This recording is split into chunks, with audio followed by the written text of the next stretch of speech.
À quel point Sanji est-il devenu rapide? Depuis son power-up à Onigashima, il va sans dire que Sanji se hisse facilement parmi les personnages les plus rapides de One Piece. Attention, je précise que dans cette vidéo, je parle uniquement de vitesse de déplacement, et non de vitesse d'attaque ou de combat.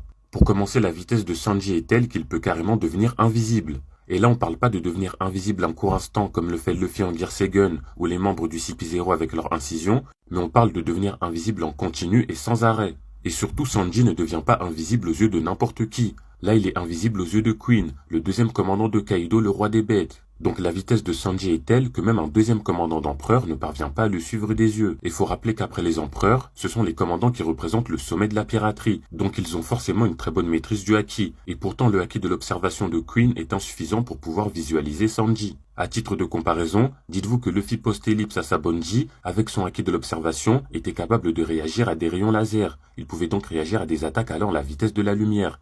Et Queen possède forcément un meilleur haki de l'observation que Luffy post-ellipse Sabonji.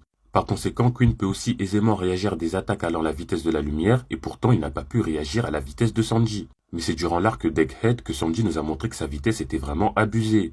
Pour commencer, on a la scène où Sanji sauve Nami de l'assaut Death Shark. Ça peut paraître anodin dit comme ça, mais le truc c'est que Sanji et Nami n'étaient même pas au même étage, et surtout ils étaient même pas dans le même bâtiment. Et pourtant dès que Nami a hurlé, l'instant d'après Sanji est apparu et l'a sauvé, ce qui démontre encore une fois sa vitesse incroyable. Mais le moment le plus impressionnant, c'est lorsque Sanji sauve Edison d'une attaque de S-Shark. En fait là ce qui se passe, c'est que S-Shark il balance un rayon laser sur Edison, et Sanji est tellement rapide qu'il atteint Edison avant le rayon laser. En fait, ce qu'il faut bien comprendre là, c'est que Sanji s'est déplacé plus vite qu'un rayon laser, donc plus vite que la lumière. Et pour ceux qui vont me dire que les rayons laser ne vont pas forcément à la vitesse de la lumière, sachez que c'est faux car les rayons laser des pacifistas et des séraphins sont faits à partir des pouvoirs de Kizaru. Kizaru qui est lui-même un homme lumière. Donc vous l'aurez compris, la vitesse de déplacement de Sanji est au-dessus de celle de la lumière. Ce qui veut dire que non seulement Sanji est plus rapide que Kizaru, mais il est en plus le personnage le plus rapide de tout One Piece en vitesse de déplacement.